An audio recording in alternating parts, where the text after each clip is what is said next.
bandiraɓe min calmini mon mone mon kala inde mun e yettode mun no gonɗon e no gonirɗon en jetti jomiraɗo joom baɗe bawɗe ne wonande men ha gartuɗen ɗo hen hande waddude bandiraɓe émission mabɓe Sénégal men taw koye WINNDERE-TV gonɗen noon koye actualité woni oɗon gandi hanki hoorejo leydi Sénégal waɗi déclaration muɗum wiide jeeyatake e élection ngaji 2024 kadi ma waɗ organisé élection laaɓɗo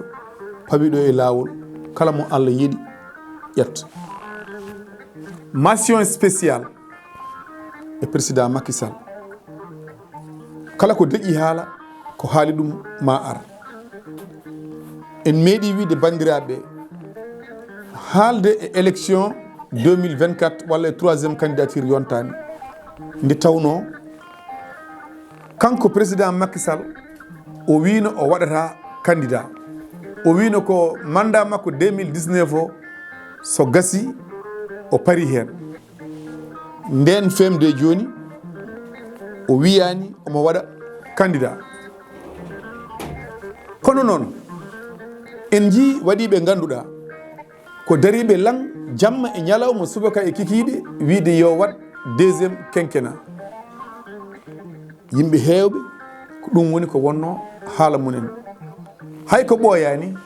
en jii fodde wonde temedde maire uji e président conseil départemental uji ngari ha palais mbi minen ko caggal ma min goni kadi ala demande générale ya wat 3e candidature ɗum ɗon pop e waade noon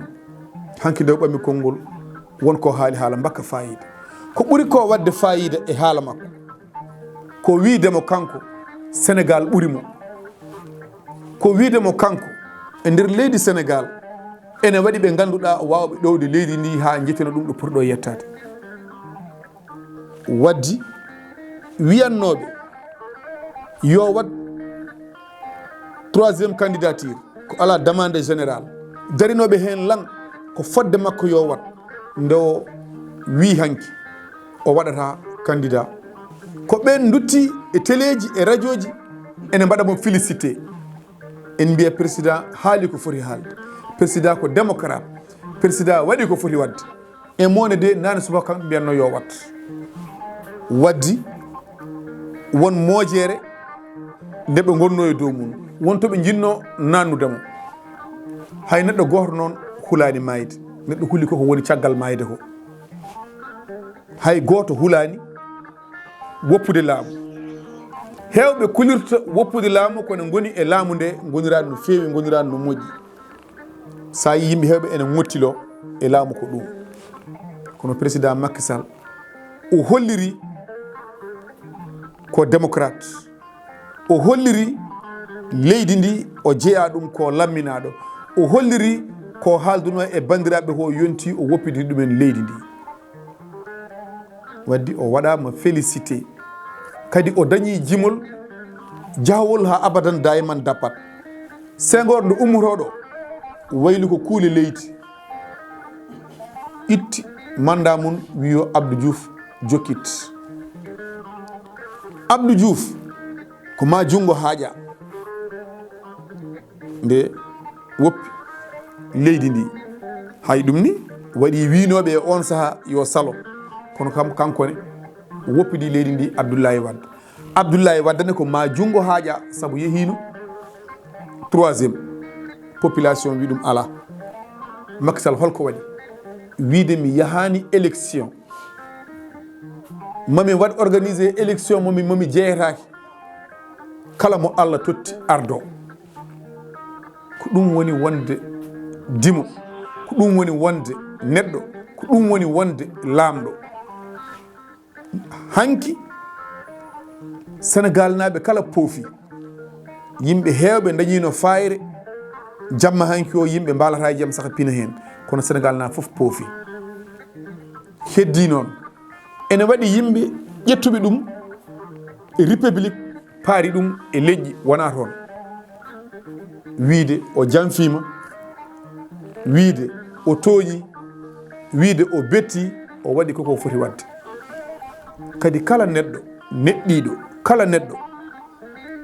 jiɗanɗo leydi ndi jaam kala neɗɗo jiɗanɗomo fayida kanko président de la république kala jiɗanɗomo dartol ha abadan dayman dapat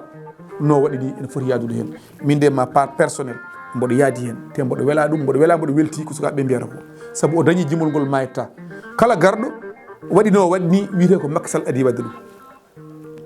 kadi enen fof eɗen gandi hay sinno o ŋottilinoma neɗɗo wawa wonde e laamu ha abadan dayman dapat en mbaɗimo félicité hay goto e nalankoɓe men o mo ganduɗa kañum woni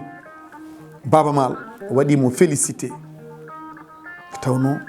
ko ɓiɗɗo leydi ndi saabu wonde ɓiɗɗo leydi ndi ɗum ɓuuri jojjude leydi ndi wona e jaam ɓuuri jojjude diwan wona e jaam leydi ndi wona e jaam ɓuuri jojjude neɗɗo sikka kañum ene e jaam en mbaɗi félicité Baba Maal kañum e hoore mum no waɗiri félicité président de la république en ji tuit mo ganduɗa président Guinée Bissau Moro en Mballo ko ñin holli hen weltare e ko waɗi ko sabu ko ɗum dejre Sénégal woni dejre Afrique en ji tweet mo Gisdem waɗi wadde mo félicité e woɓɓe président Macky Sall min de ma part personnel min mbaɗima félicité min duwanimama ko heddi noon ko heddi mbasa tonguidde daaɗe coppinoɗa aɗa tonga koyɗe ɗum tan woni ko heddi sabu ko ɓurno tidde ko wiide mi waɗani élection dendagal ɓiɗɗo leydi ndi mo ganduɗa aɗa yiɗi wadde candidat ko namda ko foof timmi e maɗa woni debbo woni gorko goppeɗa jaaha élection population serde yimɓe hankkadine ko dañanoɗa e ndimagu e fayida a dañi ɗum hay dara ala ko Allah heddanma kala kulɗo jagol ma huli ko hoore muɗum kala kulɗo mayde huli kono wurduno ko woni caggal mayde ko haalete ko gasɗe paɗɗe ɗe ñawoje ɗe e goɗɗum ko ɗum neɗɗo hulata ko heddi ko ni sifori ko jinmi wiide kala dewannoɗo nelaɗo rasulullahi sallllahu alayhi wa sallam nelaɗo maayi yeehi kala dewannoɗo Allah nanɗo heddi ha abadan dayman dapat kala dewirannoɗo e politique sababude président Macky Sall wi waɗani candidat 2024 kala dewirnoɗo e président Macky Sall sababude leydi ndi nanɗo heddi ha abadan dayman dapat waddi kala mo oɗo acte yoni kala mo oɗo acte yooɗi kala mo oɗo acte feewi a waɗama félicité président ko joni golle gooti wadde organiser élection libre et transparence tawa hay goto heɓata hay ko metti ɗum kala poɗɗo yaade yaaha ko joni golle gooti wiide mi waɗani nde ene weeɓi kono ko wadde organiser waɗa ko foti wadde kala mo ganduɗa ko o foti wadde organiser élection ko o foti jogade ɗum tawa yimɓe foof ene jona ɗum ene gonɗini ɗum jeyaka hay banggue goto haytani hay banggue goto Macky Sall so tawi en kaldat gonga o ligguima des choses uji visible et palpable wonɗo tawi leydi ndi wonɗo Ablaye Wade wonto ittidi woodi to addidi kanko ne wonɗo tawi leydi ndi itti ɗum ɗon wonɗo tolnini ɗum goɗɗo arat tawa ɗum ɗon wooda ɗo tolnini ɗum hay sinno noon joomu huftidani aduna joomu wawa huftidinde leydi ma wod ko Amadou Ly wiyata ko ma waɗi ko rema feewi moƴƴi ma waɗi ko fuɗɗa remede ɗo remirani fewani wonko suwa remede goɗɗo ara kañum ne hocca eto wadde hen ko woni noon komi yaadani ko yooɗani ko fewani darade e nder leydi Sénégal fodde wonde 14 million walla 16 million neɗɗo ɓiɓɓe leydi Sénégal jibinaɓe ɗo jangguiɗo mbawi ɗo neɗɗo daro wiya caggal président Macky Sall e gonta dañde président mbaɗo noon ɗum ko jumre ɗum ko yawade Allah ala ko ɓuuri diine kalami koye sous contrôle ceerno Aliou Ba nani yesam ala ko ɓuuri diine Allah o tidde ala ko ɓuuri Mouhamadou Rasulullah sallallahu alayhi wa sallam tidde saabu kañum nela kono nde Allah itti ɗum ɗo woodi ko lomtini sahanta ɗon neɗɗo mo ganduɗa gardugol leydi huccidde population Sénégal wiya hay goto wawa wadde hono ko président Macky Sall waɗi ko walla hay goto wawa lomtademo ɗum ko ƴettade yimɓeɓe ɗum ko yennude population ɗum ko yennude ɓesgu leydi ndi ma wod garɗo waɗa ko waɗi ko waɗa goɗɗum ko meeɗa wadde ma waɗ plus que ko waɗata ko waɗno ko o waɗi noon o yodni o fewni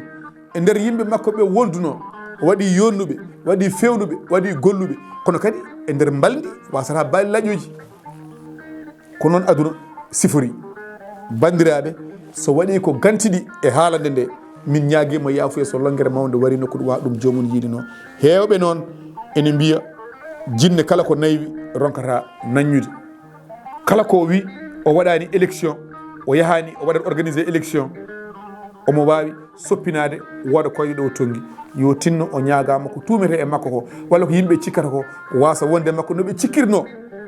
no hewɓe cikkirno maw yaha élection 2024 o wiɓe o yahani ni yoɓe tinno o fawa ɗum e lawol o dañi jimol ha abadan dayman dapat bandiraɓe Windere TV ha yesso ko lawol